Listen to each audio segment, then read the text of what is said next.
Vamos a ver los aspectos teóricos necesarios para resolver las llamadas ecuaciones diferenciales exactas. Para ello, pues dado una ecuación diferencial de la forma más general posible, que es una cierta función p que depende de x y por el diferencial de x, más una cierta función q que también depende de x e y por el diferencial de y igual a 0, pues vamos a ver la definición de cuándo una ecuación diferencial se va a llamar exacta.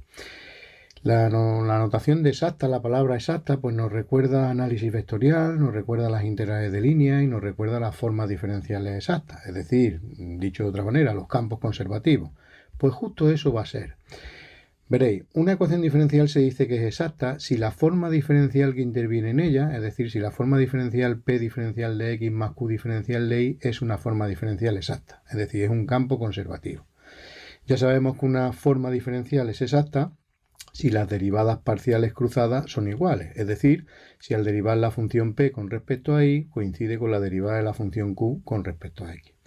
Sabemos que las formas diferenciales exactas admiten función potencial y además son las únicas formas diferenciales que lo admiten, pues esa función potencial va a tener vital importancia en la resolución de este tipo de ecuaciones diferenciales, porque la solución general de una ecuación diferencial exacta no es más que dicha función potencial, la función potencial que tiene, igualada a una constante arbitraria. Bueno, pues si la función potencial es, como hemos visto, importante para resolver las ecuaciones diferenciales exactas, pues no viene mal que en este momento repasemos cómo se puede calcular la función potencial de una forma diferencial exacta. Bueno, pues partimos de una forma diferencial con su función p diferencial de x más su función q diferencial de y. Pues ¿qué tiene que cumplir la función potencial? Pues recordemos que la función potencial tiene que verificar dos condiciones. La primera, que al derivarla con respecto a la variable x nos dé la función p, y la segunda, que al derivarla con respecto a la segunda incógnita que es la y nos dé la función q. Partiendo de que nuestra función potencial tiene que cumplir estas dos condiciones, pues vamos a ver cómo la podemos hallar. Para ello, siempre que queramos que se cumplan dos cosas, y en este caso queremos que se verifiquen dos condiciones, pues vamos a centrarnos en una de ellas. Así que vamos a partir, por ejemplo, de la primera condición. Si partimos de la primera condición y pensamos un poco, pues si queremos una función u que verifique que al derivarla con respecto a x me dé la función p, pues seguro que una función que cumple eso es la integral de p con respecto a x. Fijaros que si esto lo derivamos con respecto a x, pues nos da la propia función p. Fijaros que esta función ya verifica la primera condición, pero sería casi imposible que se verificara la segunda condición, sobre todo cuando la segunda condición ni siquiera la hemos mirado. Así que la idea es, ya que tenemos una función que verifica la primera condición, es sumarle algo de forma que consiga que se cumpla la segunda condición sin estropear, entre comillas, la primera que ya sabemos que se cumple. Para ello, pues vamos a fijarnos en la segunda condición. Fijaros que queremos que al derivar la u con respecto a y nos salga la función q, así que la idea es sumar aquí algo que luego consiga que se verifique esta segunda condición. Pero como no queremos que se fastidie la primera, que ya se cumplía, fijaros que si queremos que la derivada de u con respecto a x siga siendo p, aquí podemos sumarle cualquier cosa que no dependa de x, para que al derivarlo con respecto a x salga 0 y la derivada nos siga quedando la misma p que nos quedaba antes.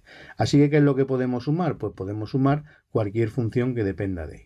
¿Cómo hallaremos la función phi de y que queremos sumarle? Pues viendo qué tiene que pasar para que se cumpla la segunda condición. Fijaros, si la derivada de u con respecto a y tiene que valer q, y aquí tenemos nuestra función u, pues vamos a derivarla con respecto a y, lo igualamos a q y de ahí hallaremos phi de y. Es decir, phi de y, la función phi de y, pues la hallaremos haciendo uso de la segunda condición.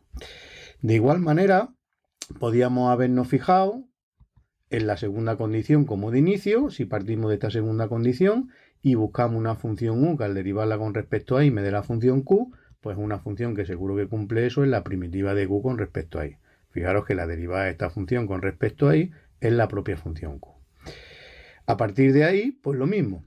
Queremos que esa función también cumpla la primera condición, pues si queremos que también cumpla la primera condición, la idea es sumarle algo que luego consiga que se cumpla la primera condición sin fastidiar la segunda condición que ya sabemos que esta función cumple.